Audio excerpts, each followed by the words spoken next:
ang mga kwento ng pag-ibig, kwento ng buhay at kwento ng pag-asa dito sa Barangay Love Stories. Love Stories.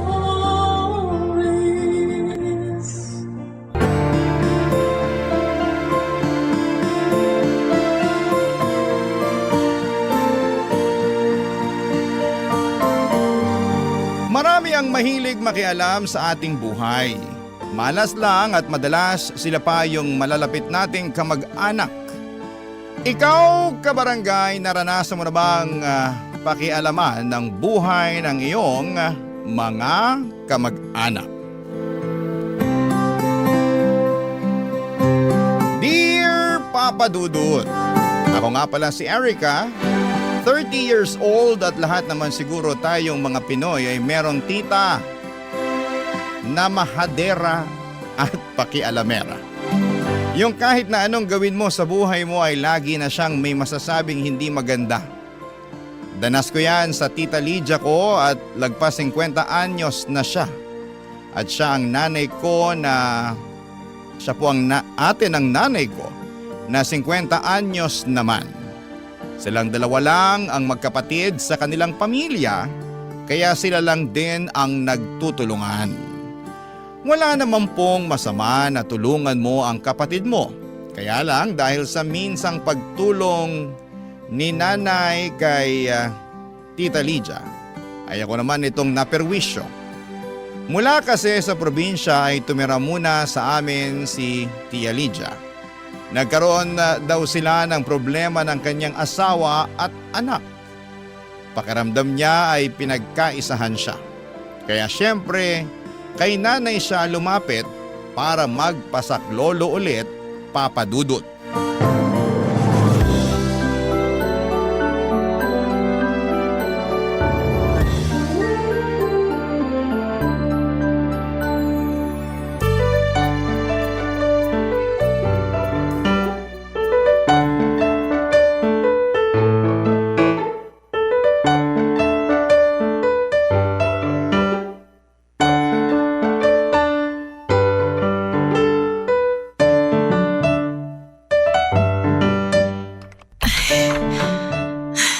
Pasok ka, Ate Lydia.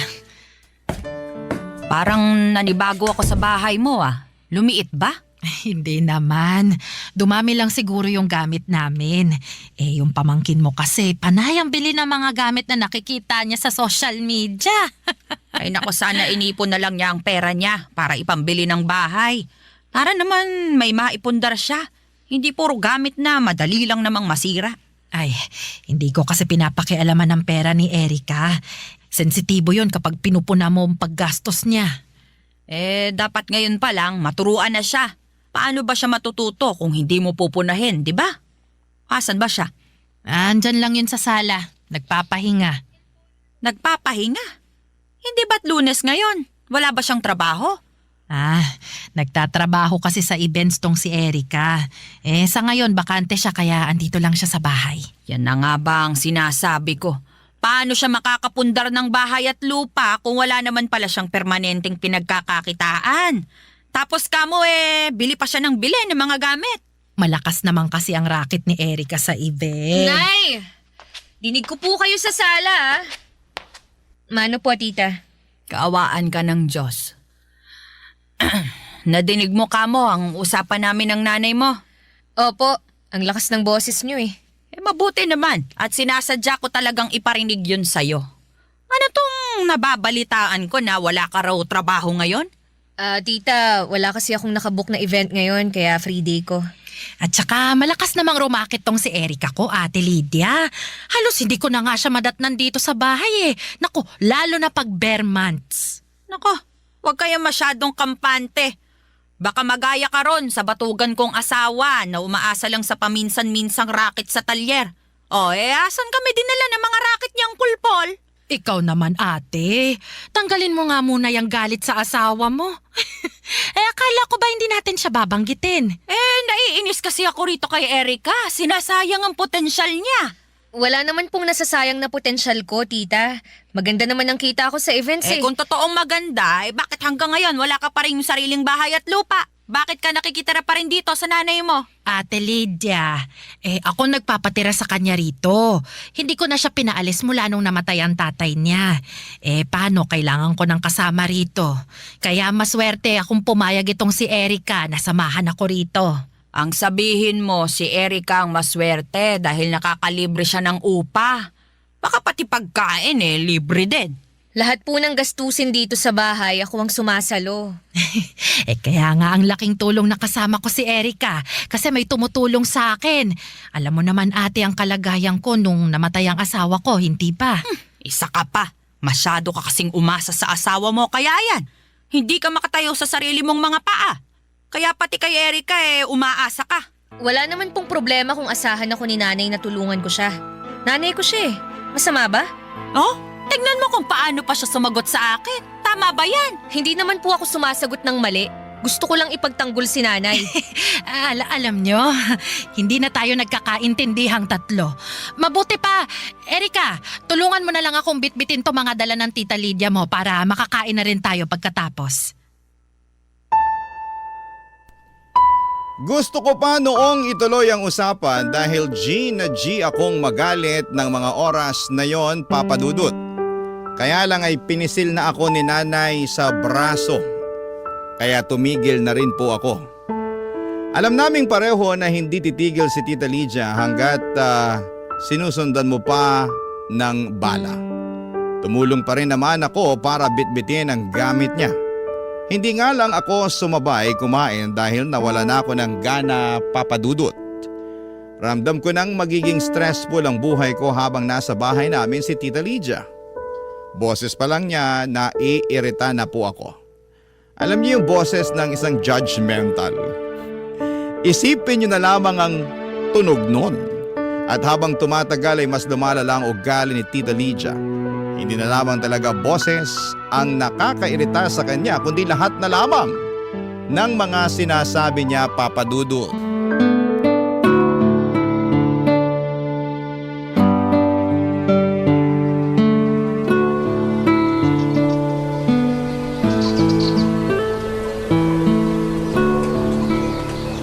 Erica, asan ang nanay mo?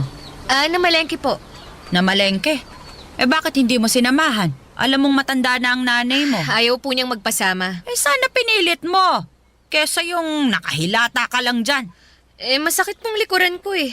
Sa bagay, nakakasakit nga naman ng likod ang paghilata. Tita, kakahiga ko lang po rito sa sofa. Napagod akong maglinis ng kwarto ko. Ay mabuti naman at nilinisan mo na rin ang kwarto mo. May nagsumbong kasi kay nanay na napakagulo ng kwarto ko. Hindi mo na kailangang manghula kung sino ang nagsumbong. Ako yon. Abay, nagmamagandang loob lang ako sa'yo. Nasilip ko kasi minsan na parang ang gulo ng kwarto mo. Naging magulo lang naman po yun dahil nagre-rearrange ako ng mga gamit ko. Parang hindi naman ganun ang nasilip ko. Nagulat nga ako Kadalaga mong tao ang gulo ng kwarto mo. Paano kang liligawan yan kung hindi ka masinop? Pagiging masinop lang po bang basihan para maligawan? Sa lagay mo, parang oo. Sobra naman kayong manghusga. Halos inaraw-araw nyo na. Baka nga mali ang hula ko. Bakit? Meron ka bang manliligaw? Wala po. Hindi ako nang husga. Tama ang hula ko. Kaya mula ngayon, Erica, magsinop ka na palagi ng kwarto, ha? Bakit ho kayo? Nasilip ko minsan ang kwarto nyo. Hoy, sinilip mo ang kwarto ko? Nadaanan ko lang naman po. Ganyan ka ba pinalaki ng magulang mo? Ang makialam sa ibang tao? Talagang... Irespeto mo naman ako bilang tiyahin mo. Bakit mo sinisilip ang kwarto ko? kayo rin naman ho. Hoy, magkaiba tayo. Sinilip ko ang kwarto mo dahil concerned ako sa mga kalat mo. Ikaw, sinilip mo ang kwarto ko dahil gusto mong makiosyoso. Hello, tita. Di wala ka masabi ngayon. Ay nako, lagot ka sa nanay mo kapag nalaman niya tong ginawa mo. Parehas lang naman tayo ng ginawa. Pero magkaiba tayo ng dahilan. Mas tama ang dahilan ko kumpara sa'yo. Grabe naman kayo. Alam mo, Erica, napapansin ko lang, ha? Huwag kang masasaktan, pero parang hindi magandang ugali mo. Parang may mali sa pagpapalaki sa'yo ng magulang mo. Wow! Tignan mo na kung paano mo tanggapin ang sinasabi ko.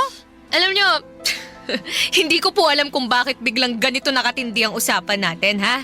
Sa kwarto ko lang naman nagsimula ang lahat pero bakit pati ang pagpapalaki sa akin ni nanay at tatay pinapakialaman nyo pa? Dahil nag-aalala lang ako sa'yo.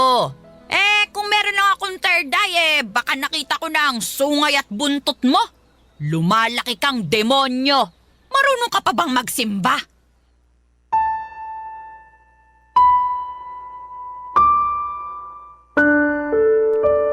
Halos hindi ako makahinga sa galit ng mga oras na yon, Papa Dudut. Kung saan na napunta ang usapan, sadyang hinilo ako ni Tita Lydia nang mapansin niyang kaya ko siyang labanan sa mga mali niya. Ang galing niyang mag-manipulate ng usapan, kaya pala kahit si nanay ay wala na ring maisagot sa kanya sa tuwing tumatalak na siya. Kasi kaya niyang ilagay sa sarili niyang pabor ang lahat ng usapan. Kung hindi lang talaga masamang sumampal ng matanda ay baka ginawa ko na yon, Papa Dudut. Magkabilang sampal, gusto kong papulahin ang mga pisngi niya. Pero alam kong sa imahinasyon ko lamang pwedeng gawin ang mga bagay na yon. Dahil kahit gaano ako kagalit sa kanya ay tinuruan ako ng nanay at tatay ko na magpakumbaba. Matutong magpasensya at magpatawad. Mabuti ang mga tinuro sa akin ng magulang ko kontra sa iniisip ni Tita Lydia. Pero hindi ko na alam kung kaya ko pa bang panindigan, Papa Dudut, ang mga tinuro nila. Kapag lumagpas na sa linya si Tita Lydia, Papa Dudut. Barangay Love Stories. Barangay Love Stories. Noong bata pa lamang ako, si Tita Lydia nag-aalaga sa akin tuwing bakasyon. Umuwi kasi ako ng probinsya tuwing walang klase. Maalaga naman si Tita at itinuturing niya akong anak, Papa Dudut. Binibilhan din ng mga gamit at pagkain tuwing lumuluwas siya ng bayan. Na-enjoy ko ang bakasyon sa probinsya namin dahil hinahayaan niya kaming maglaro ng anak niya. Palasimba din siya.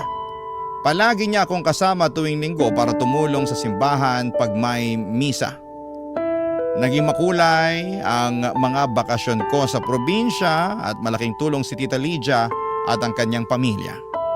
Minsan nga kapag kailangan ko ng umuwi ay napapaiyak na lamang ako kapag sinusundo na ako ni nanay. Mas malaya kasi ako sa probinsya at sa poder ni Tita Lydia. Pero noong naging dalaga na ako ay saka ako nakaramdam na parang akong nakakulong. Nakakulong sa mga panghuhusga ni Tita Lydia, Papa Dudut.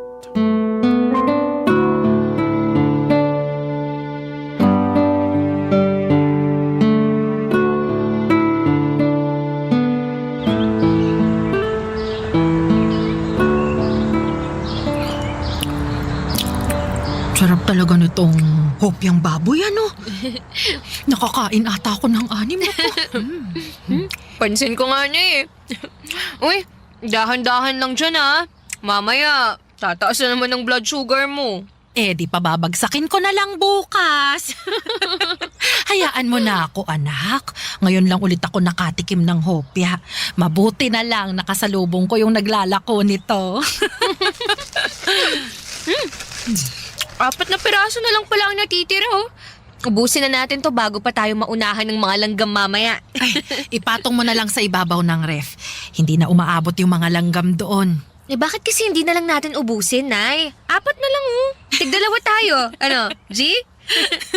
Anak talaga. Sapat na itong nakain ko. Tsaka ngayon mo pa ako inalok niyan tinakot mo na ako sa blood sugar ko. Ay, naku. Itira na lang natin ito para kay Tita Lydia mo. Ay, okay. Anak, alam kong naiinis ka sa Tita Lydia Alam mo. niyo naman po pala pero bakit wala naman kayong ginagawa? Hinahayaan niyo akong ipahiya niya sa harapan niyo. Minsan pa pati sa harapan ng mga kapitbahay natin, pinagsasabihan niya ako ng hindi magaganda. Hayaan na lang natin. Mas malawak ang pangunawa mo. Ganun kita pinalaki, hindi ba? Hindi naman natin pwedeng gayahin kung ano man ang ginagawa niya sa atin. At saka anak, intindihin mo na, may pinagdaraanan rin kasi siya. Lahat naman ng tao may pinagdadaanan na Pero hindi lahat gumagaspang ang ugali tulad ni tita. Ay basta, wag na nating patulan, ha? Sundin mo na lang ako anak, ha? Wag ka nang pumatol, maliwanag? May balita ako! Oh, ate, Hopya, meron pang 4. Salamat. Ano ba ito? Ay, alam nyo ba? Ikakasal na yung bunsong anak ni Temyong, si Bernadette. Ay, yun ba yung nurse dun sa Canada?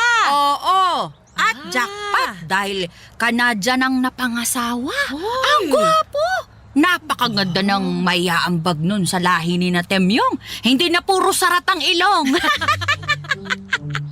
Tingnan mo nga naman samantalang napakamahiyain ni Bernadette noon. Hindi kikibo kahit ilang beses mo nang kausapin. At saka sa kanila magkakapatid, siya itong pangit. Uy, grabe naman yung tita. Maganda naman si Bernadette ah. Ay, huwag ka nga ipokrita, Erika. Alam natin na hindi pinagpala ng kagandahan yung si Bernadette. Oo nga pero madiskarte naman siya. Na sana magaya nitong anak mong si Erika. Kulang sa diskarte sa trabaho, pati sa love life, bokya. Ay nako, ako na naman pala ang topic. Hindi ba 30 ka na? Tinalo ka pa ni Bernadette 25 anyos lang yon. Pero tignan mo't nahanap na ang mapapangasawa niya. Ikaw naman kasi Erika, ang kupad mo nang gumalaw, hindi ka pa nag-aayos. Nag-aayos naman po ako ah. Talaga? Bakit parang lagi kang haggard? Ay, alam mo kasi ate, magkakaiba naman ang kapalaran ng tao. Alam ko naman yon. Sadya lang sigurong hindi paborito ng kapalaran itong si Erika. Kaya laging nahuhuli sa usapan. Ay, biro lang yan ha, pamangkin. Huwag mong dibdibin. Baka mamaya sumimangot ka na naman. Mas lalo kang pagtatampuhan ng kapalaran. Sige ka. Dahil kay Tita Lydia ay natuto ako kung paano huminga ng malalim at magbilang ng 10 para lamang hindi siya patulan. Ang hirap, ang talas ng dila niya. Tinalo pa ang mga kutsilyo sa kusina. Panay ang sulyap ni nanay sa akin at alam niyang naiinis na ako. Pero pilit kong kinakalma ang sarili ko para lamang hindi naman maapektuhan si Nanay Papadudut. Agad na nga akong umalis at pumasok sa kwarto dahil ramdam kong may gusto pang sabihin si Tita Lydia. At ayoko nang marinig pa yon. Sa pagdaan pa ng mga araw ay napuno ng nega vibes ang bahay. Naapektuhan din ang trabaho ko sa events. Bumagsak kasi ang self-confidence ko. Alam kong mali na isisi yon kay Tita Lydia. Pero siya talaga ang dahilan kung bakit ako ganon. Pinagpahinga muna ako ng boss ko sa events. Hindi niya ako binigyan ng racket. Nalugmok ako. Kailangan ko pa naman ng pera dahil marami akong niloan para makabili ng mga gamit sa bahay. At dahil doon ay napilitan akong pumasok sa call center pansamantala para may pang-sustento pa rin sa pangangailangan papadudot.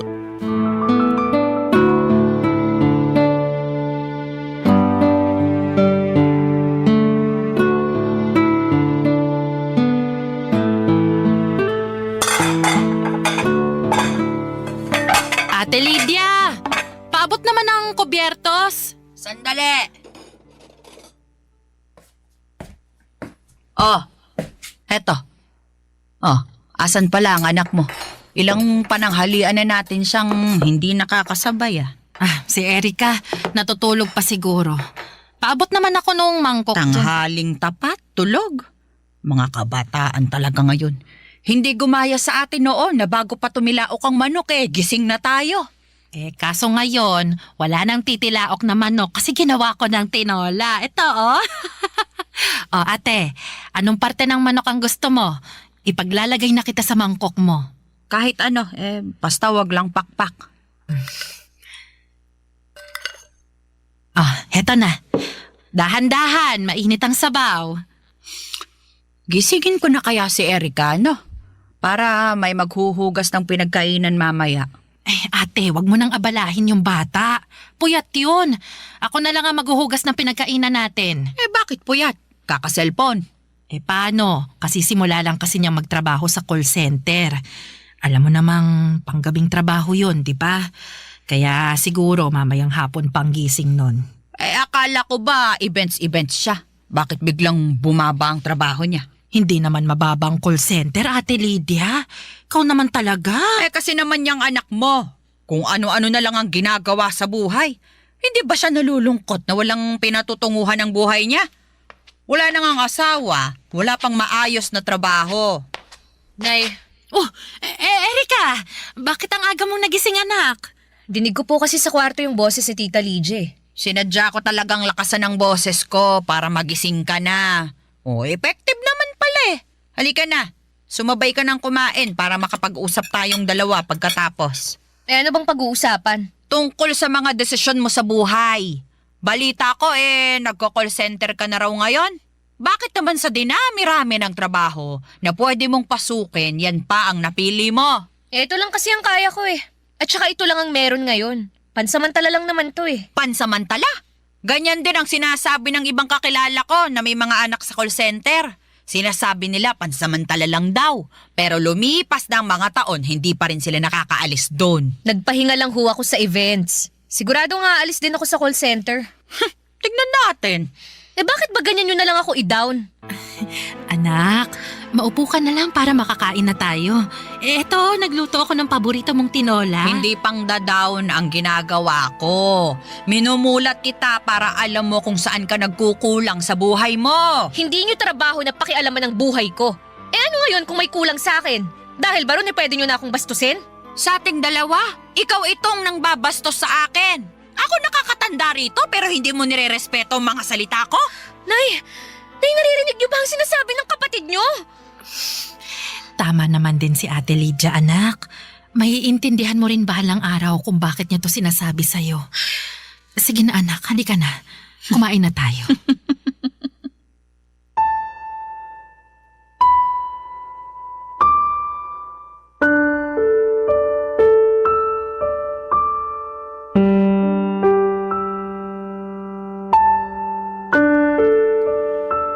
Imbes na sumalo sa kanila para kumain ay mas pinili kong maligo na lamang para tanggalin ang init ng ulo ko. Pagkatapos noon ay umalis na ako ng bahay, Papa Dudut. Hindi ako nagpaalam kahit pa kay nanay at pabalang kong sinarado ang pintuan. Para iparamdam na masama ang loob ko at mas lalo akong nainis dahil hindi man lamang ako pinaniga ni nanay. Kumampi pa siya kay Tita Lydia. Ako ba talaga ang mali sa aming dalawa, Papa Dudut?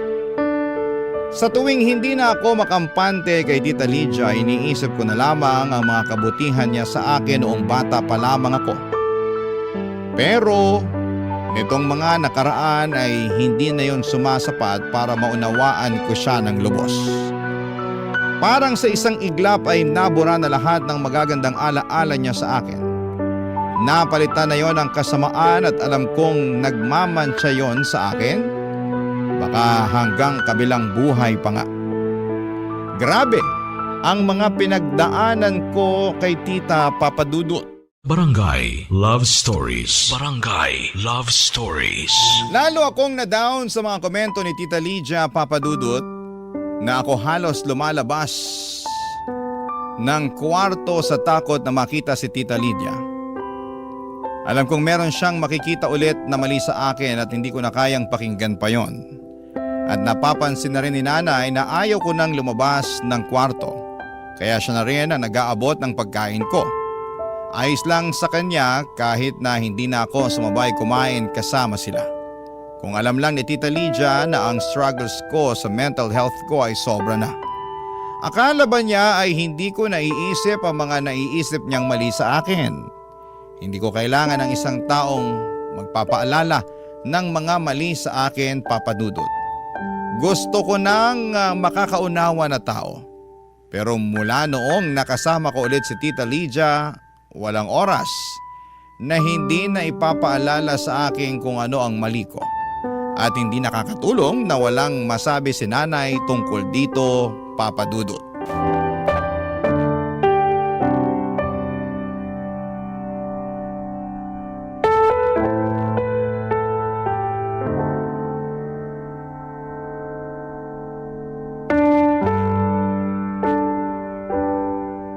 Namimiss ko nang makasama ang anak ko sa merienda. Kailan ka ba babalik sa dati? Kapag umalis na si Tita Lydia. Hindi mo na ba siya kayang unawain?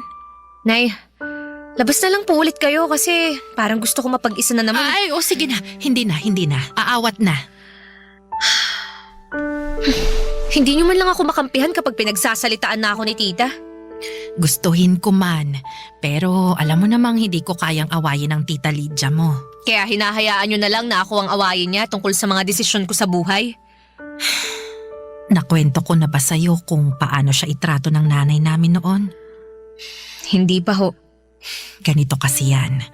Alam mo naman na ako yung paboritong anak ng lolo't lola mo, hindi ba? Opo, kasi kayo yung matalino, maganda, masunurin at mapagkumbaba. At dahil doon, napapansin nila lagi ang mali sa tita Lydia mo. Lagi siyang naikukumpara sa akin. Naaawa na nga ako nun sa kanya kasi masasakit na ang salita ng lola mo. Maski nga ibang tao dinadown din siya kapag nalalaman nila ang achievements ko. Kaya ba ginagawa niya rin sa akin kung ano man ang ginawa sa kanya noon ng ibang tao? Pero bakit sa akin? Hindi lang naman sa'yo, anak. Kahit sa mag-ama niya mismo. Nako, lalo na sa pinsan mo. Bakit sa tingin mo andito siya ngayon? Bakit hindi pa niya ma-realize na mali ang ginagawa niya? Kailangan bang ubusin niya ang bait at pasensya ng lahat ng tao sa paligid niya? Hindi ko rin pala naikwento sa'yo. Pero alam mo namang maaga akong nag-asawa, di ba? Nabuntis ako bago makapagtapos ng kolehiyo. Laking galit ng lola mo sa akin noon.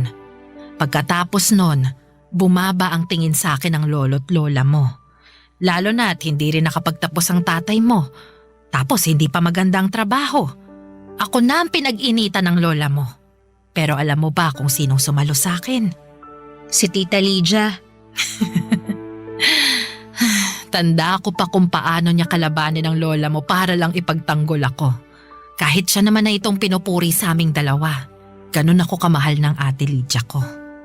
Kaya ganun nyo rin siya ipagtanggol kahit mali na siya. Hindi lang siguro niya napapansin na mali siya. Kasi ginagawa lang naman niya ang nakasanayan niya sa nanay namin. Pero mabait ang tita Lydia mo, anak.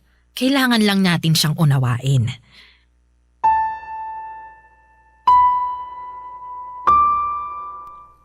Hanggang sa huli ay hindi pa rin magawang makuha ni nanay ang punto ko.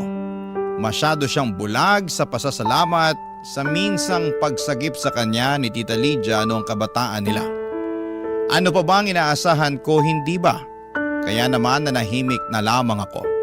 Ipinagdasal ko na lamang na bigyan ako ng mahabang pasensya at gabi-gabi ay nag-aalay pa ako ng puting kandila para lamang mapabilis ang kahilingan ko. Hiniling ko sa lahat ng santo na sana'y umuwi na sa probinsya si Tita Lydia. Hiniling ko na sana'y hindi na siya bumalik pa.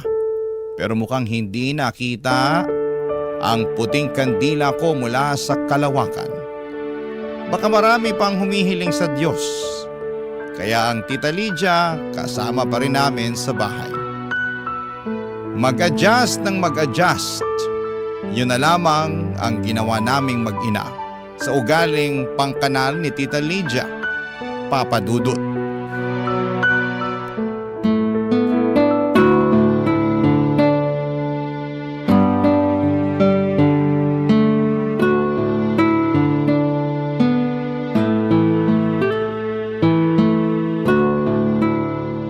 Ate Lydia! Nakauwi ka na pala. Napaaga nga Inaway ako ron sa kapilya. Nagsabi lang naman ako ng totoo sa mga itsura nila, sila patong galit. Hindi lang nila magawang harapin ang katotohanan. Gusto mo bang sumabay kumain kay Erica? Ipaghahanda kita ng plato. Ay, hindi na. Parang naumay ako bigla habang pinapanood itong anak mo kung paano kumain. Erika, dahan-dahan lang sa pagkain ha. Ang pisngi mo mas manas pa kaysa sa mga buntes. Hindi pa naman bagay sa'yo ang mataba. Opo. Nay, kakainin ko na lang tong natira kong ulam mamayang gabi. Pakilagay na lang sa ref. Papasok na po ako sa kwarto. Mabuti pa nga, itulog mo na lang yung gutom mo para hindi mamihasa ang bibig mo sa kakasubo. Opo. Anak, sigurado ka ba? Sayang naman to. Mas masarap to habang mainit pa. Busog na rin po kasi ako, Nay.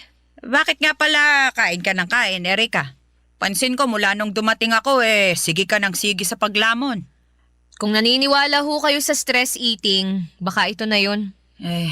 Sa bagay, nakaka-stress naman din kasi talaga ang buhay mo. Isipin mo, wala ka na nga boyfriend, wala ka pang matinong trabaho. Tapos ngayon bumibilog pa ang puson mo. Wala na talagang pag-asa. Baka nga po. At saka dumadami ang tigidig mo sa mukha, ano? Merong malapit na derma clinic dito. Bakit hindi ka pumunta ron kapag day off mo?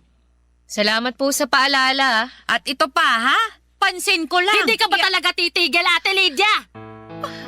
Ako ba yung Ay. sinisigawan mo? Bakit meron pa bang ibang Lydia dito, ha? At bakit mo ako sinisigawan? Anong mali ko? Mali mo na ipagduldulan sa mga taong nakikita mong mali sa kanila. Kala mo perpekto ka. Kung tutusin, ang dami mo rin namang kapintasan. Bakit ganyan ka na magsalita ngayon, ha? Kasi sumusobra ka na, ate. Bakit ano bang ginawa ko sa'yo? Sa akin wala, pero sa anak ko meron. Kung paano mo pagsalitaan ng hindi magaganda tong anak ko, kala mo kung sino ka? Ano tingin mo, hindi ako nasasaktan tuwing nilalait mo ng harap-harapan si Erika sa akin? Iba ang panlalait sa pagsasabi ng totoo. Kaya totoo o hindi, wala kang karapatang punain ang mali ng ibang tao. Hindi ka rin naman perpekto eh. Marami ka ring mali sa katawan mo. Oh, ayan oh, tingnan mo ang katawan mo. Mas mabilog ka pa sa prutas na hinahanda sa bagong taon. Oh, tapos yung ngipin mo, tingnan mo. Mas madilaw pa sa mais na binebenta sa Baguio. Tsaka yung buhok mo. Ay, napakalagkit. Ano ba pinapahid mo dyan, ha? Mantika na pinagprituhan ng tuyo. Sino ngayon ang nanlalait sa ating dalawa? Pinaparamdam ko lang sa'yo kung anong ginagawa mo sa anak ko mula nung dumating ka rito. Anong pakiramdam, ha? Masakit ba? Dapat lang sa'yo yan kasi isa kang impacta! Impacta!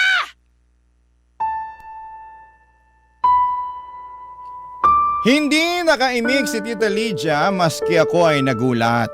Sinabihan ako ni nanay na huwag patulan ang mga salita ng kapatid niya pero sa dulo ay hindi na kinaya pa ni nanay. Siya na mismo ang nagsabi ng hindi magaganda kay Tita Lydia. Napapangiti na lamang ako sa gilid at ang sarap din sa pakiramdam na maipagtanggol ng sarili mong nanay. Sa dulo ng kanilang usapan ay pinagsabihan na ni nanay si Tita Lydia ng mahinahon. Nagpasalamat ito ng buong puso sa pagtatanggol sa kanya noong kabataan nila. Humingi rin si nanay ng dispensa dahil sa pagkukumpara sa kanilang magkapatid. Pero ginaya ni nanay ang sinabi ko noon sa kanya. Responsibilidad natin ang pag-aayos sa mga masasamang ugaling na kasanayan natin dahil sa pananakit sa atin ng ibang tao. Pinagsabihan din ni nanay si Ate Lydia o si Tita Lydia na kung hindi ito titigil sa kakasabi ng pangit sa akin ay mapipilitan itong paalisin si Tita Lydia sa bahay namin. Mula noon ay hindi na ito nagsabi ng hindi maganda, Papa Dudut. Tahimik na po ito at hindi na nang pupuna. Maraming salamat po sa pagbasa ng aking liham. Ang inyong forever kapuso at kabarangay, Erika. Ano ang masasabi mo sa ating Barangay Love Stories today? Aabangan namin yan sa aming comment section. Ang mga kwento ng pag-ibig, kwento ng buhay at kwento ng pag-asa dito sa Barangay Love Stories. Love Stories.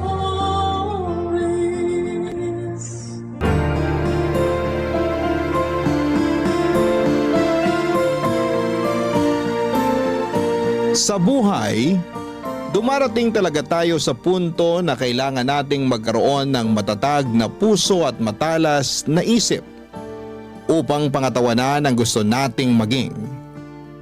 Hindi man natin agad-agad makikita ang resulta ng mga pagsasakripisyo natin ay lagi pa rin. May nangyayari at meron pa ring nagbabago. Ikaw, kabarangay, anong handa mong gawin para sa ikabubuti ng iyong sarili? Dear Papa Dudut, naranasan niyo na bang maging aberya o dahilan ng pagkantala ng isang sitwasyon? Ako kasi oo at masakit pala sa loob na maging dahilan noon. Akala ko noong una ay ayos lamang. Kumbaga sa isip ko mga kaibigan ko naman sila. Kaya naiintindihan nila ako. Pero sa huli ay hindi rin nangyari yon, Papa Dudut. Ang una kong naramdaman ay galit at matinding pagtatampo. Lalo at kilala akong ma-pride at mataas ang tingin sa sarili. Pero bago ko ituloy ang kwento ko ay gusto ko munang bumati ng isang mapagpalang tanghali sa inyong lahat. Matagal na akong avid listener ng programa ninyong Barangay Love Stories. Lagi kong inaabangan ang mga uploaded stories ninyo online at isang araw ay nag-decide akong magpadala ng email sa inyong istasyon. Tawagin niyo na lamang po ako sa pangalang Colette. Nagtatrabaho sa Pasig bilang finance staff at nasa 32 years old na ako. Kaka-birthday ko lamang nitong January 1 kasabay ng bagong taon. Sa kasalukuyan ay nasa journey ako ng healing at weight loss. Malaking factor kasi ang mga pinagdadaanan ko sa nakaraan. Kaya lumobo ang timbang ko at pumalo ng lagpas na sa 100 kilo sa edad ko pa lamang na 30 years old.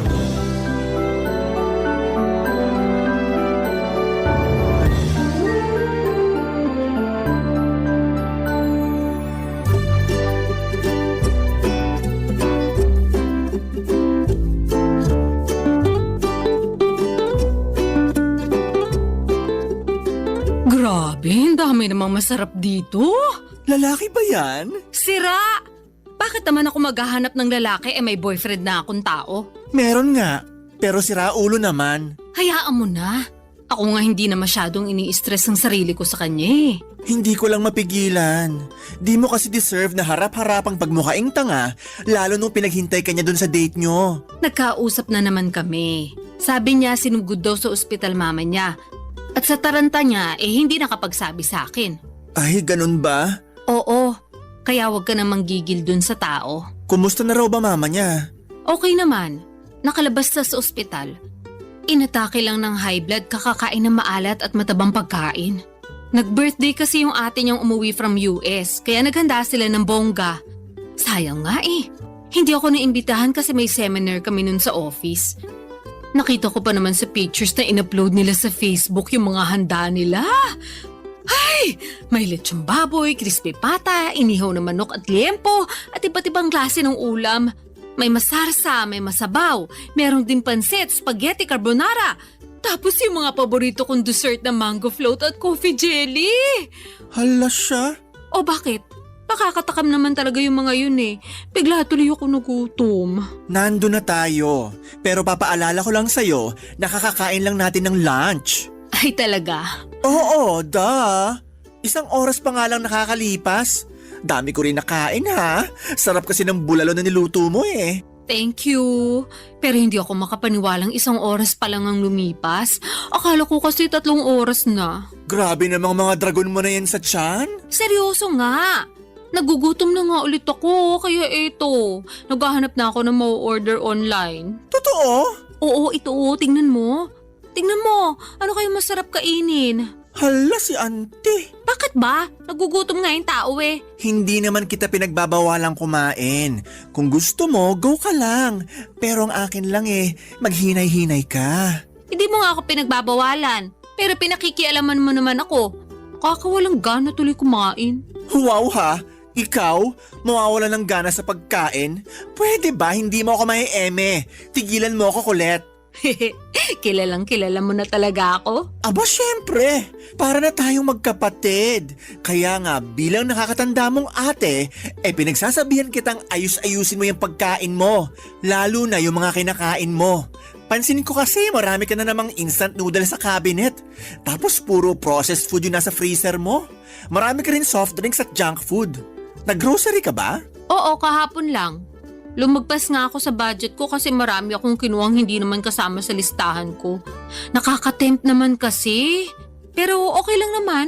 Wala rin naman pagkain na nasasayang sa akin. Kaya pala nagulat ako. Kasi 5 tao yung supply mo kahit mag-isa ka lang dito sa apartment mo. Baka nakakalimutan mo. Pumupunta ka rin dito at pinagluluto kita katulad na lang nung kinain mong bulalo kaninang tanghalian. Oo, pero di katulad mo. Para lang akong pusa kumain.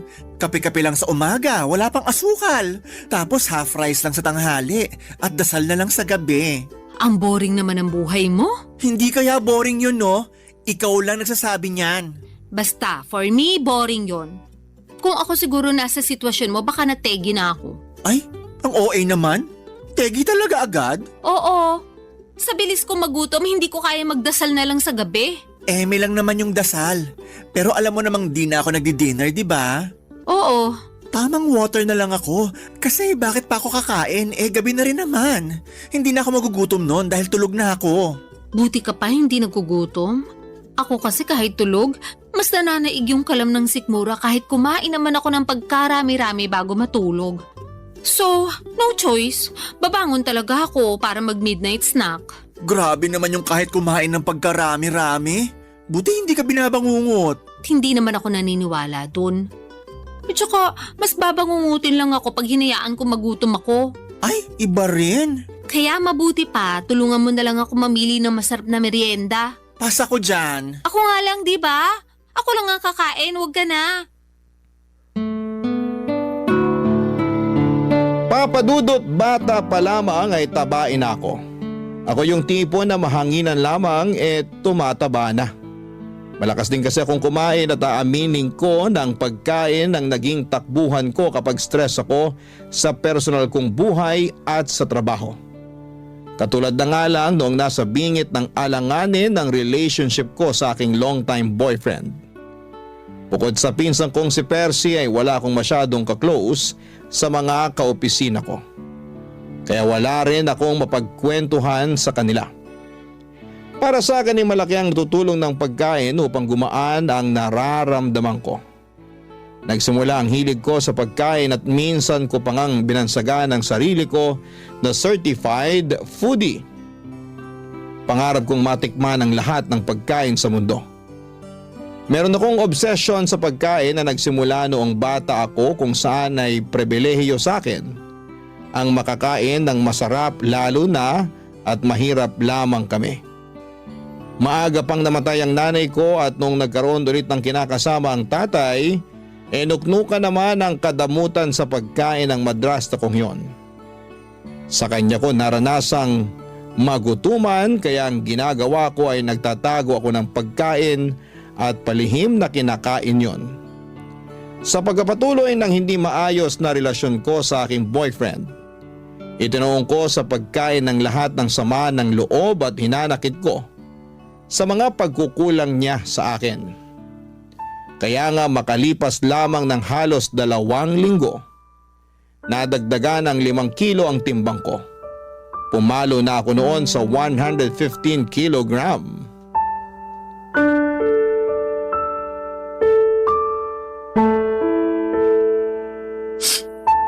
Grabe siya sa akin. Hindi ko akalain na pagsasalitaan niya ako na masasakit. Alam naman niya mataba ako eh. Lalo niya pang pinamukha yun sa akin. Napakasira ulo talaga niyang ex mo. Mabuti naman natauhan ka na't hiniwalayan mo na. Hindi naman ako yung nakipaghiwalay eh. Siya. Ay, wow ha? Oo, kasi tinapat niya na ako. Hindi na raw niya ako mahal. Hindi na raw niya nakikita ang sarili niya na pagkakasalan ako. Kaya yun, nakipag-iwalay na siya sa akin. Ang hindi ko lang maintindihan, bakit kailangan ka pa niyang pagsalitaan ng masakit? Ano ulit yung sinabi niya? Na mataba ka? Oo, baboy daw ako. Tapos nalilitan pa siya sa baboy. Kinumpara pa niya ako sa balyena. Tala, hindi naman totoo yun eh. Anong hindi totoo? Ikita mo naman tong katabaan ko, di ba? Sabi niya para raw akong balyena na may paa at paggala-gala sa lupa. Ang kapal naman talaga ng mukha ng lalaking yan, no? Kung makapagsalita, akala mo kung sinong perpektong nilalang ng Diyos. Fit lang siya, ha? Matangkad na rin, sige. Pero mukha naman siyang dugong. Grabe ka naman dun sa tao. Anong grabe doon? Totoo naman. Lapad din ang nguso niya, tapos laki rin ang mata. Kung papangitan lang naman, may ibubuga talaga siya. Isama mo pa yung ugali niya, aba, may kalalagyan talaga siya sa impyerno. Doon, katabi ng trono ni Satanas. Pero ayun nga, hindi pa rin ako makapaniwala na ipagpapalit niya ako sa iba dahil lang sa pagiging mataba ako. Bakit nagulat ka pa? Alam mo namang sira ulo na talaga yung ex mo simula pa lang nung mahuli mo nagloko. Akala ko kasi magbabago pa siya nung humingi ng tawad sa akin eh. May pasabi-sabi pa na ako raw talaga yung mahal niya. At hindi niya kaya mabuhay na wala ako. Natukso lang daw siya, bla bla bla bla. Lokohin niya, lelang niya. Hindi raw mabubuhay na wala ka. Oh, bakit hanggang ngayon buhay pa siya? Hayaan mo na. Kung ikaw kaya mong hayaan, pues ako hindi. Ayoko yata na sinasaktan pinsan ko, no? Dami mo na pinagdaanan eh. Tapos nung nakilala mo siya, naramdaman ko talaga na naging masaya ka. Kumbaga, for the first time in your life. Nangako rin sa akin yung ulupong na yon na hindi ka niya sasaktan at paiiyakin. Tapos ginawa niya rin sa'yo. Pag nakita ko talaga yung ex-boyfriend mo, makakatikim siya sa akin na mag-asawang sampal. May kabit pa. Thank you. Pero kung ako sa'yo, hindi ko na hayaang madungisan niya yung mga kamay ko. Hindi niya deserve ng atensyon mo. Kaya siguro iniisip niya na okay lang sa kanya yung ginawa niya sa'yo kasi di mo kayang patulan. Hindi naman ganyan pagkakakilala ko sa'yo ha. Palaban ka eh. Oo, pero napagod na lang ako. Naghabol na ako sa kanya nung nakipaghiwalay siya sa akin. Nagmakaawa ako pero pinamukha niya lang sa akin kung gaano ako kapangit at walang kwentang tao dahil sa pagiging mataba ako. So, tama na yun. Once is enough, ika nga. Once is enough din, masampal ko lang siya. Kapal na pagmumukha. Alam mo, ibang klase na rin mga tao ngayon, no? Anong ibig mong sabihin? Yun bang sila na nga yung nagloko, sila pa yung may ganang mga insulto ng tao. Hindi na lang lumisan ng mapayapa, papunta sa kabilang buhay. Dami pa sinasabi. Mema naman. Anong mema? Mema sabi, ganon. Kainis eh. Sa bagay, totoo rin naman. Pero, totoo rin naman na mataba ako. Na-stress nga ako lalo kasi nadagdagan pa ng 5 kilo yung timbang ko. Yun lang, pero di naman totoo na wala ka ng kwenta dahil lang sa timbang mo. Sa bagay. Kaya nga mema lang yung ex mo. Ay, sipahin ko talaga yan eh. Ay nako, hindi ko talaga mapigilan magalit. Nakakairita. Tama na. Sige ka, baka sa sobrang galit mo dyan atakihin ka na lang bigla sa puso. Grabe ka naman sa atakihin sa puso. Kasi kita ko na yung mga ugat mo sa mata oh. Ako'y natatakot para sa'yo. OA ka rin talaga eh. Mabuti pa, o-order na lang ako ng makakain natin. Ha? Gutom ka na naman? Oo, nakakapagod palang umiyak tapos sa maling tao pa. Kaya ayun, ginutom ako. Dahil dyan, kakain ako.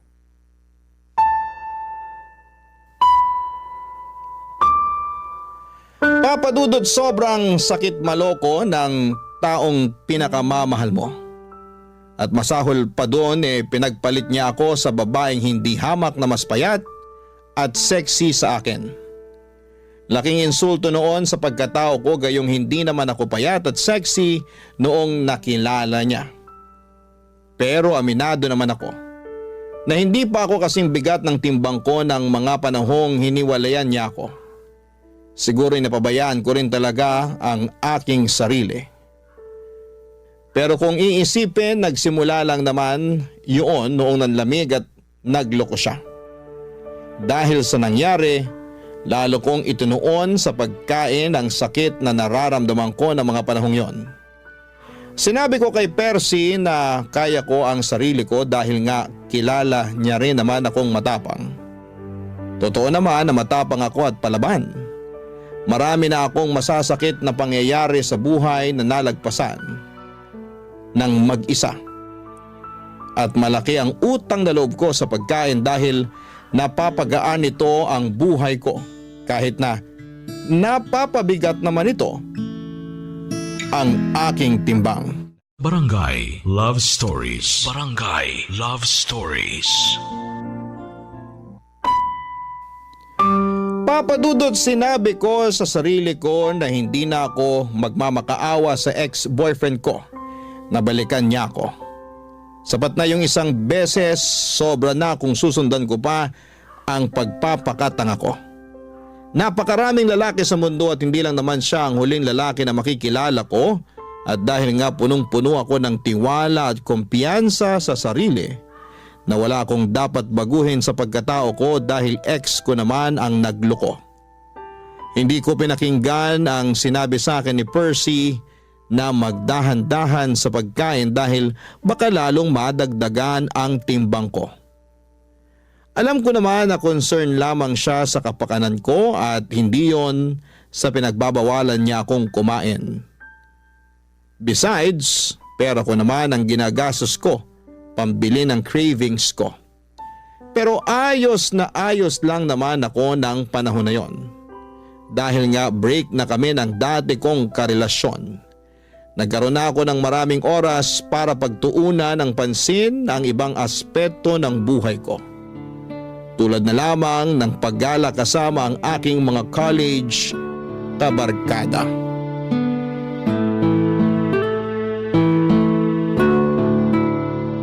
Oh, eto, pasalubong ko sa'yo. Wow, keychain! Thank you! Matadagdagan na naman ang koleksyon ko. Ref magnet nga sana kaya lang wala naman dun sa hinintuan namin. Tapos hindi na ako nakapamili ng design kasi hindi na ako bumaba sa sasakyan. Nagpabili na lang ako sa isa naming kaibigan. Hayaan mo, sa susunod, ref magnet na ang ibibigay ko sa'yo. Okay na yon. Thank you ulit. Welcome! So, ano pa? Anong ano pa? Pasalubong ko? May dala ko dung pagkain, kainin mo. Ayoko, busog pa ako. Tsaka di naman yun yung tinatanong ko eh. Ano nga uli yun? Nakalimutan ko na kasi. Di ba nagpapakwento ko sa'yo bago mo inabot sa akin tong pasalubong mong keychain? Ay oo, kaya lang, nasa na nga ba tayo sa pinag-uusapan natin? Ay nako, nasa 30 ka pa lang pero ulyanin ka na. Sabihin mo na lang kaya, kaysa inaano mo pa ako. Inaano ka dyan? Wala akong ginagawa sa'yo, no? Ay, bahala ka na nga dyan. Eme lang, ikaw naman, di ka na mabiro. Kilala mo ko, hindi talaga ako mabibiro. Kaya sabihin mo na lang sa akin kung ano yung tinanong mo bago ko ibigay sa iyo yung keychain. Oo na, kamahalan. Pero ayun nga, tinatanong ko kung ano pang ginawa niyo ng mga barkada niyo dun sa resort. Sabi mo lang kasi maganda. Tapos nag-swimming kayo. Yun lang? Eh di ba beach resort yun? Tas alam ko maraming bar dun. Di kayo lumabas? Ha, oo. Tama ka naman na beach resort yon at maraming bar. Pero sila lang yung lumabas, hindi ako sumama. Ay bakit? Hindi naman ako umiinom eh. Ngek, di mo naman kailangan uminom ng hard drinks. Meron naman mga ladies drinks dun. Kung ayaw mo pa rin, sana nag-juice ka na lang for the sake of party-party. Pagod ako nun, kaya nagpaiwan na lang ako sa tinuluyan namin. At saan ka naman napagod? Saan pa ba? E di sa biyahe. Tsaka after ng dinner na yun, nakapag-swimming na kami nung hapon hanggang gabi nung nagkayayaan sila. Kaya nga dapat mas lalo mong sinulit yung stay nyo doon. Di ka ba nakikinig? Pagod na nga ako. Ayoko na maglakad. Feeling ko hindi ko na kayang humakbang that time. Ay, ang OA talaga? O hindi OA yun na. Sinasabi ko sa'yo, pagod ako. Oo na. OA, kaya natulog ka na lang pag alis nila. Actually, pag alis nila, nagpunta ako sa malapit na restaurant para kumain. Grabe, ang sarap pala ng pagkain nila doon. Medyo pricey nga lang pero sulit na sulit. 10 out of 10, babalikan! Wow! Wala nang energy para sumama sa mga kaibigan, pero may energy pumunta sa malapit na restaurant at kumain. Ano namang masama doon? Kumain lang naman ako. Naubos ko rin kaya yung order ko. Wala akong sinayang na pagkain, no? Hindi ka naman talaga marunong magsayang ng pagkain. Ay oo naman. Marami kayang nagugutom ngayon at yung magutuman ang pinaka-iyokong pakiramdam sa mundo. Alam ko naman yon, kaya sige, move on na tayo. Hindi ako makakapag-move on sa sarap ng mga in-order kong pagkain. Parang ang naiwan pa sa dila ko until now. Nalalasahan ko pa. Baka naman di ka lang nag-toothbrush ha? Napakabaliw mo talaga. Eme lang. Oh, ano pa? Anong ano pa? Kinabukasan, ano pang ginawa nyo? Wala naman. Swimming lang ulit pero sa beach na kami nun. Wow, nakakamiss din mag-beach. Sakto lang. Kasi nilamig na ako agad kaya umahon na ako. Tapos nag-sunbathing ako since tirik naman yung araw. Then may dumaan na naglalako ng ice cream na avocado flavor. Ayun, napabili tuloy ako. Wow, ibang klase. Nilamig, tapos nag-ice cream. Oo, alam mo naman paborito ko yung avocado, di ba? So, hindi ko matanggihan.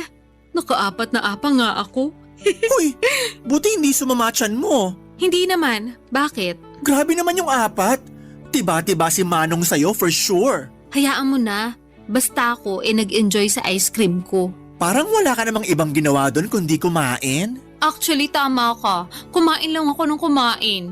Ang susarap kasi ng mga pagkain doon. Tsaka naisip ko, hindi naman kami lagi nandun Kaya dapat sulitin ko na.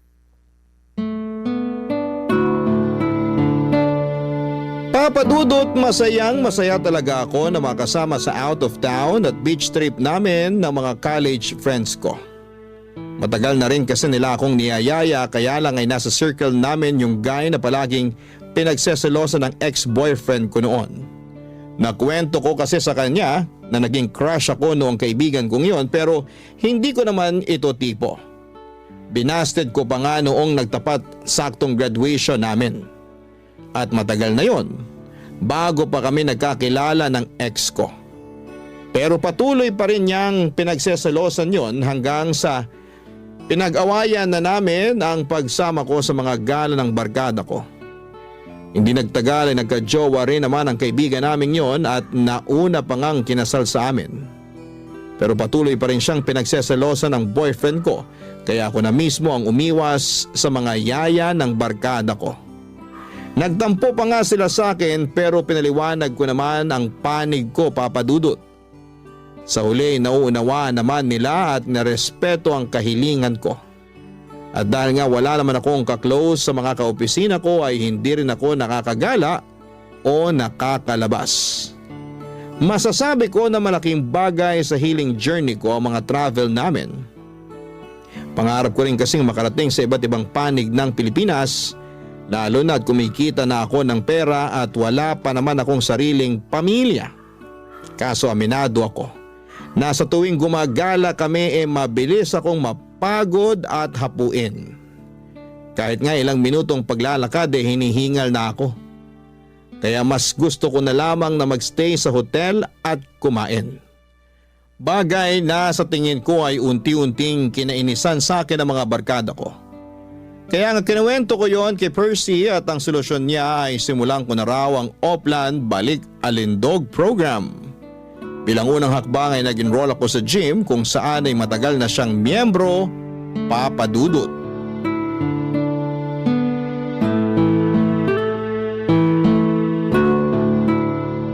Nakakainis ka naman, Colette. Bakit ka naman naiinis dyan? Tanong-tanong ka pa talaga?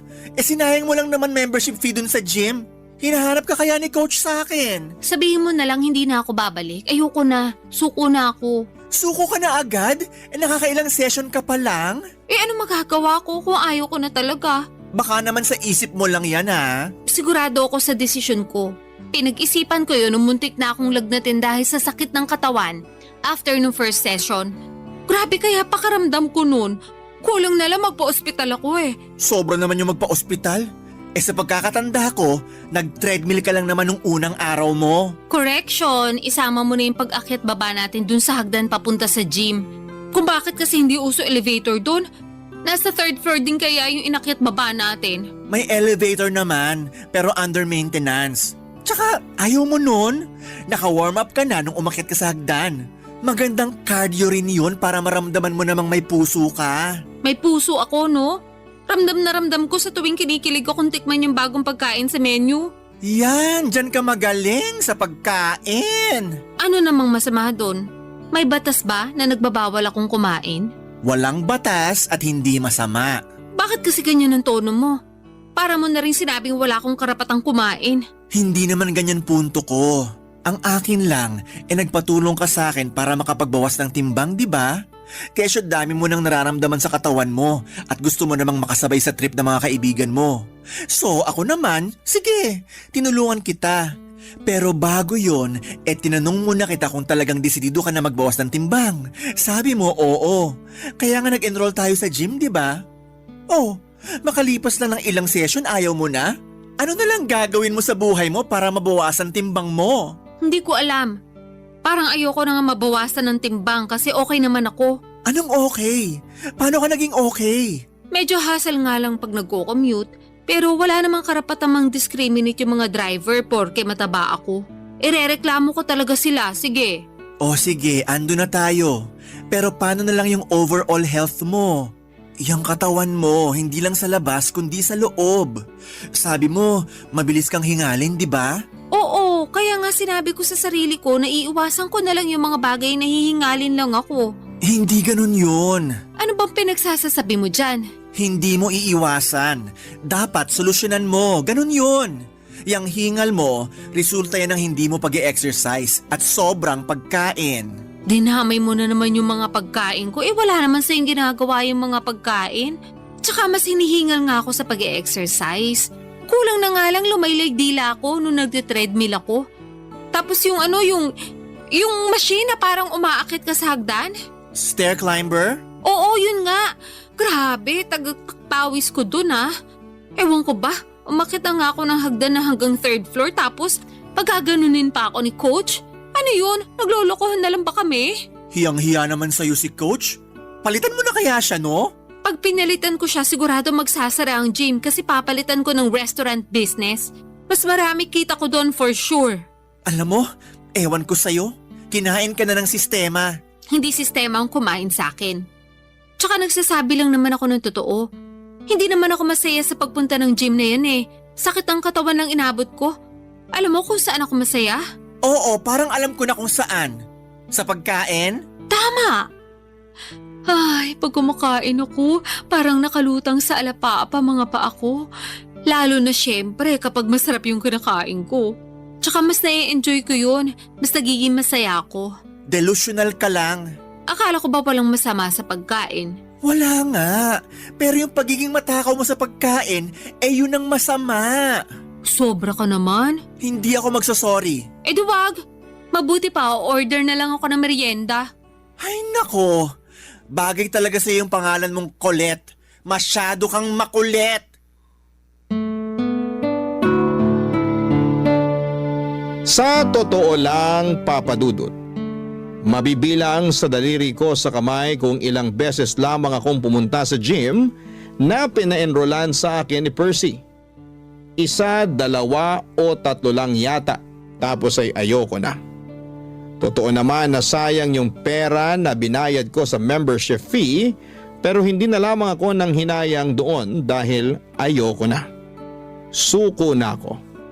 Unang session pa lamang namin ay sobrang sakit na ng katawan ko. Halos hindi na ako makakilos na para bang akala ko ay mamamatay na ako ng mga panahong yon. Pero dahil sinabi ng pinsan ko na normal lang naman daw yon, nagpatuloy pa ako ng ilang session pa. Kaya lang ay hindi ko talaga kaya, Papa Dudut. Ako pa naman yung klase ng tao na hindi nagtitiis kapag nasasaktan na. Well, siguro ay nagawa kong tiisin yung pagiging unfaithful sa akin ng damukol kong ex-boyfriend. Pero pinangako ko sa aking sarili na yun na ang huling bagay na titiisin ko. Kaya kahit naiinis sa akin si Percy dahil sa hindi ko pagiging desidido na magpapayat ay wala na akong pakialam pa. Dahil doon ay natuon ulit ang atensyon ko sa labis na pagkain upang mabawasan ang aking stress. Barangay Love Stories. Barangay Love Stories. Papa Dudut, mabilis na lumipas ang 3 buwan mula sa dati kong timbang na 115 kilo ay pumalo na ako sa 150 kilograms. Sobrang taba ko na at ang bigat-bigat na ng katawan ko. Dagdag pa yung palagiang pagsama ng aking pakiramdam. May mga araw na ayoko nang bumangon sa higaan para pumasok sa trabaho dahil nakakapagod mag-asikaso. Bukod doon ay nahihirapan din ako mag-commute dahil sa timbang ko. Kita ko na rin sa salamin na lumolobo talaga ako ng husto. Lumaki ang mga braso ko at hita at nadagdagan ng isang layer ang bilbil ko sa tiyan at sa leeg ko. Umumbok din ang aking mukha at hindi ko na makita dahil sa dagdag na taba ng aking leeg. Doon na ako nagsimulang ma-frustrate habang binabalikan sa isipan ko kung ano-anong klaseng pagkain ang kinain ko noong nakaraang 3 buwan. Na-realize ko na sobrang daming carbohydrates, maaalat at matatamis na pagkain ng walang pasubali kong nilantakan. Malala kapag magkaka-period na ako dahil nandun yung magkikrave talaga ako sa iba't ibang unhealthy food and drinks. Tapos nung isang beses ay hindi ako dinatnan ng menstruation ko. Akala ko'y delay lang pero dahil praning ako ay nagpakonsulta na ako sa isang OB gynecologist.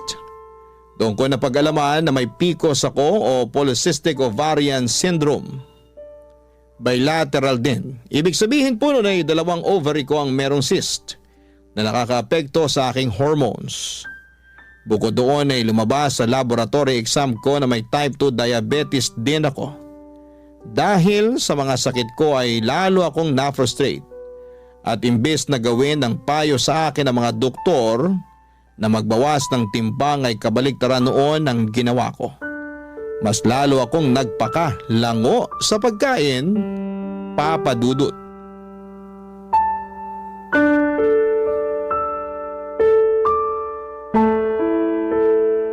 Bakit ang daming balat ng chichirya at bote ng mga soft drinks sa sahig mo? Pati dun sa kusina, meron ka pang iniinit na ewan ko kung ano sa microwave. Ano ba yun ha? Ah, yun ba? Tirang spaghetti yun. Ilang araw na sa ref ko kaya ininit ko na. Yun lang trip kong kainin ngayon eh. Pwede bang makisuyo? Pakikuha pagtapos ng initin. Hirap na kasi akong tumayo eh. Akala ko ba wala kang ganang kumain dahil may sakit ka? Kaya nga ako pumunta rito sa apartment mo kahit na naiinis pa rin ako sa'yo. Thank you. Pero naisip ko ayoko magpatalo sa sakit ko, kaya kakain pa rin ako. Kinain mo rin ba yung lahat-lahat ng mga chichirya na yan? Tsaka ikaw din uminom ng mga soft drinks na yan? Oo, wala naman akong kasama dito eh. Ako lang. Kulit naman. Ano? Sisermonan mo na naman ako kasi kumain ako ng unhealthy food. O sige, kung hindi ako kakain, baka lalo ako magkasakit niyan. Yung mga pagkain na kinakain mo, yung dahilan kaya ka nagkakasakit. Pero sa mga pagkain na yan lang naman ako nagiging masaya. At least kapag kumakain ako, nabubusog ako. At saka yung mga pagkain na yan hindi nang iiwan. Hindi katulad ng mga barkada ko. Ayaw na nila akong isama sa mga gala nila. Ha? Bakit daw? Kasi pabigat lang daw ako, literal ha? Tapos aberya. KJ din daw ako at mareklamo lalo na sa mga gusto nilang gawin at puntahan. Kasalanan ko ba yun? Mabilis ako mapagod. Tapos baka hindi paligtas sa akin yung mga trip nilang gawin. Alam naman nilang mataba ako. Pinipilit ka ba nilang gawin yung mga ayaw mo? Hindi naman. Pero ramdam ko yung disappointment nila sa akin. May isa pa nga na nagsabi na sana hindi na lang ako sumama kung magstay lang din daw ako sa hotel. Sobra naman. Pero totoo rin naman eh. Nakakapanghinayang naman talaga. Lalo bihira lang kayo pumunta dun sa lugar. Kaya dapat sulitin nyo na. Sinusulit ko naman kaya nga kinakain ko lahat ng pwede kong kainin. Kaya lang hindi nila yun maintindihan. Palibhasa, hindi sila ang nasa posisyon ko. Alam mo, gusto kitang kampihan kasi pinsan kita. Pero may point din naman yung mga barkada mo. Siguro nga mas mabuti pa na hindi ka na nila isama kaysa naman ganun palagi yung tingin nila sa'yo. Yun bang pabigat tsaka aberya? Kasi masakit din naman sa part mo yun. Pero yun nga, di ko rin sila masisisi. Hindi mo ba talaga nakikita na dapat may baguhin ka rin sa sarili mo? Di na muna para sa iba, kahit sa sarili mo na lang. Alam ko namang meron pero hindi ko alam kung paano mag-uumpisa. At saka natatakot ako na baka huli na ang lahat lalo na meron na akong nararamdaman sa katawan ko. Nakapagpa-check up ka na ba? Oo, sa OB-gynecologist at saka sa endocrinologist. May PCOS ako at saka type 2 diabetes. Mataas din ang creatinine ko at saka blood pressure. Santissima, bata-bata mo ba pero napakarami mo ng sakit. Kaya nga eh, Kailan ka pa ba nagpa-check up? last week lang, Bakit ngayon mo lang sinabi sa akin? nahihiya ako sa iyo eh.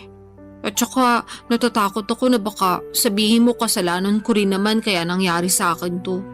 Naaalala ko kasi na sinabi mo masama ang pagiging matakaw. Oo, pero kailangan mo nang makakaramay. Lalo na sa sitwasyon mong yan. Okay lang naman ako. Karamay ko naman yung mga pagkain. Alam mo, hindi tama yan. Baka lalo ka lang mapasama sa ginagawa mong yan eh. Tsaka di ka naman pinagbabawalang kumain. Pero sana piliin mo naman yung mga pagkain na papapasukin mo sa katawan mo. Nahihirapan ako. Hindi ko alam kung paano ko magsisimula. Pakiramdam ko pag hindi ako nakakakain ng mga pagkain kinasanayan ko, mamamatay ako. Alam mo ba yung pakiramdam na yun? Ang hirap. Hirap na ako mag-control. Mas gusto ko nalang mamatay para matapos na itong mga nararamdaman ko. Gaga, alam mo namang hindi yan ang solusyon, di ba? Huwag ka munang mamatay. Marami pa tayong lugar na pupuntahan pag gumaling ka na. Please lang, huwag ganyan ang isipin mo. Ewan ko, nawawala na ako ng pag-asa na magbabago pa ang buhay ko. Papa Dudut, mga bata pa lamang ay close na kami ni Percy. Dahil solong anak lamang ako at wala rin namang kapatid sa tatay at madrasta ko. Ang pinsang kong yon ang tumatayong nakatatandang kapatid sa akin. Hindi naman nagkakalayo ang edad namin, 2 taon lang ang tanda niya. Marami na kaming pinagsamahan at malaki talaga ang naitutulong niya sa buhay ko. Lalo na sa pag-encourage sa akin na magbawas ng timbang. Kaya nga kahit sinesermonan niya ako ng mga panahong yon ay thankful pa rin ako sa kanya dahil mas nauunawaan ko ang mga pagkukulang ko. Hindi lang sa ibang tao kundi lalong-lalo na sa aking sarili. Matapos ang pag-uusap namin yon ni Percy ay nagbalik tanaw ako sa aking nakaraan. Bumalik ako sa mga panahong nagsimula akong magkaroon ng unhealthy relationship sa pagkain. Alam ko kasi na walang kasalanan na mga kinakain ko sa kondisyon ko dahil ako mismo ang nawala ng kontrol. Pero naniniwala din ako na hindi pa naman huli ang lahat lalo na kung desidido akong magbagong buhay. Kaya nga noong 2024 lang ay pinatapos ko muna lahat ng mga handaan bago ko pangatawanan ang New Year's resolution kong magpapayat ng tuluyan. Bilang unang hakbang, nagbawas ako ng kinakain lalo na yung unhealthy katulad ng junk food, soft drinks at sugary treats. Sobrang hirap. Lalo na at umabot na ako sa puntong naglalaway ako, makakita lamang ako ng mga paborito kong pagkain. Pero sa tulong ni Percy at ng aking dietitian ay kinaya ko naman. Sunod kong binawasan ay ang mga consumption food ng carbohydrates. Ang mga halimbawa noon ay kanin, tinapay at mga pasta. Pero hindi ko naman kagad inalis sa sistema ko lalo na at meron akong mga sakit. Bukod doon ay nag-invest din ako ng treadmill. Ginagamit ko lang naman yon pag maulan, pero pag hindi naman ay sinasamahan ako ng pinsang kong maglakad-lakad sa gabi. Nagbabadminton at volleyball din kami, pampapawis. Kaya sa loob ng 2 buwan, nabawasan na ang timbang ko ng halos 10 kilo.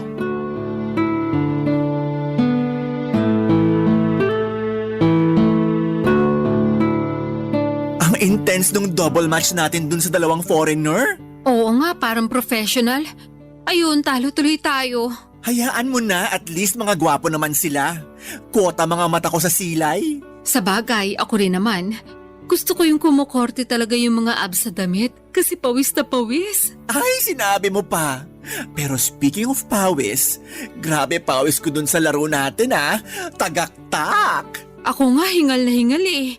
Kulang na lang lumaylay dila ako sa court para pa akong hahapuin ng wala sa oras. Pero wala naman akong hika ah. Mabuti naman. Kinabahan ako sa'yo eh. Nahalata ko nga sa reaksyon ng mukha mo. Kaya sinabi ko, Santissima, maawa naman sa'yo. Dami mo nang nararamdaman. Huwag na sana dumagdag pa yan. hindi naman siguro. At saka alam mo ba pakiramdam ko, unti-unti nang gumagaling ang katawan ko. Talaga? Oo, di ba nabawasan na ako ng timbang? 10 kilo rin yon. Kaya nga alam ko na mataba pa rin ako, pero malaking bagay na rin sa akin yung 10 kilong yun, no? Oo naman. Hindi mo yun ma-achieve kung hindi mo piniling tulungan ang sarili mo. Baka nga imbis na makapagbawas ka ng ganun madagdagan pa ng 10 kilo yung timbang mo kung nagpatuloy ka lang sa pagkain. Kaya nga nangihinaya lang ako kasi ngayon ko lang na-realize ang importansya ng pangangalaga sa kalusugan sa pamamagitan ng pagkain ng tama. Nahihiya ako sa sarili ko dahil hinayaan kong tumaba ako ng ganito. Nawalan ako ng kontrol sa pagkain kasi akala ko yun lang yung kakampi ko sa lahat ng mga problema ko sa buhay. Ay, sa totoo lang, nahihirapan pa rin akong disiplinahin ang sarili ko. May mga araw na okay lang, magaan, na itatawid yung araw, pero meron na mabigat talaga. Paanong mabigat? Yung bang hindi ko mapigilang umiyak kasi nabitin ako sa pagkain na kinain ko. Na gusto ko pang kumain ng marami, pero alam kong hindi naman pwede. Nararamdaman ko yun lalo kapag magkakaroon na ako. Alam mo na, hirap maging babae. Nakaka-relate ako dyan. O bakit? May matres ka rin? Charot lang. Pero gusto ko lang din sabihin na proud ako sa'yo. Talaga? Kahit na mabagal yung progress ko? Hindi naman mabagal progress mo. Alalahanin mong nasa 2 buwan ka pa lang. Tsaka, oo, proud ako sa'yo. Kasi sinubukan mo mag-diet para sa kapakanan mo. Hindi lang para sumeksi ka, kundi para gumaling ka na rin. Naniniwala ako, pagkain din na makakatulong sa'yo para bumuti pakiramdam mo. Pero syempre, yung tamang pagkain ang tinutukoy ko ha. Tapos samahan mo pa ng exercise at inumin yung mga gamot na reseta sa'yo. Palung-palo ka na. Totoo rin naman. Nang pinagpapawisan kasi ako at nakapagbawas ng timbang gumaan talaga ang pakiramdam ko as in. Pakiramdam ko nga ibang tao na ako. Gumanda rin yung skin ko at saka mahimbing na rin yung tulog ko. Umayos din yung tingin ko sa buhay. Kung dati madalas ako mawala ng pag-asa, ngayon alam kong may magandang bukas na naghihintay sa akin pag nagpatuloy at nagtiyaga ako sa ginagawa ko. Ganyan nga. Kaya proud talaga ako sa iyo Alam ko na hindi madali pero kinakaya mo. Grabe, bilib na bilib ako sa iyo. Pinagmamalaki kita. Thank you. Pero kung tutuusin, hindi ko naman to magagawa kundi dahil sa iyo. Ikaw yung nandyan para tumulong sa akin kahit na maraming beses ako naging pasaway. Siyempre, parang kapatid na turing ko sa iyo. Mahal kita kahit na nung una pasaway ka. Pero mas mahal kita ngayon dahil minamahal mo na ang sarili mo. Salamat ulit. Walang anuman. O basta ha, nandito lang ako para sumuporta sa'yo. Sasamahan kita sa paggaling mo. Kalmahan mo lang din kasi yung pagtaba nga inaabot ng ilang taon, pagpayat pa kaya. Yan din kasi yung pangunahing rason ng karamihan kaya sila nadadapa sa pagbabawas ng timbang. Yun bang minamadali nilang resulta?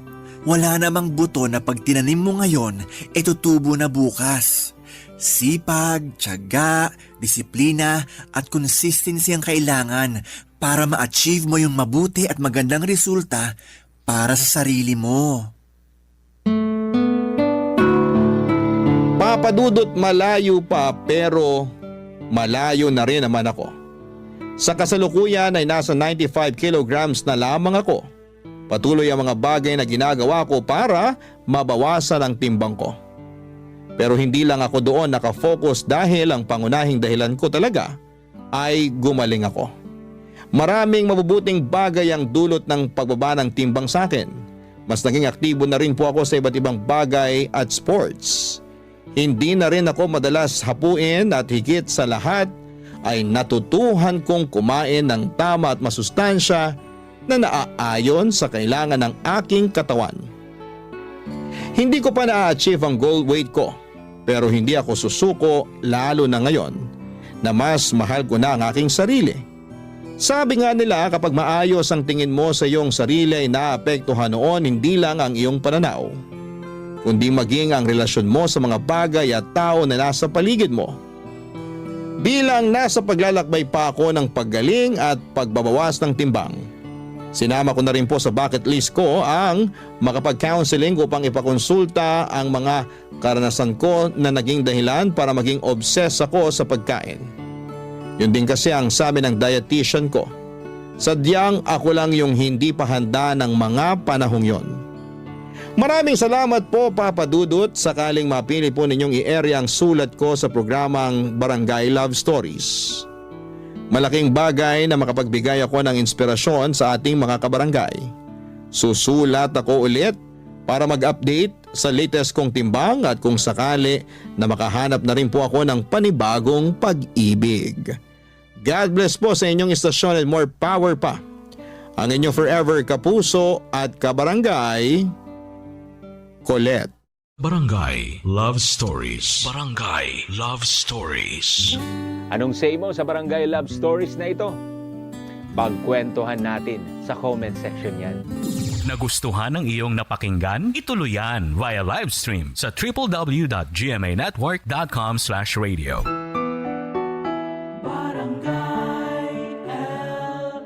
In Mega Manila, 97.1. Forever.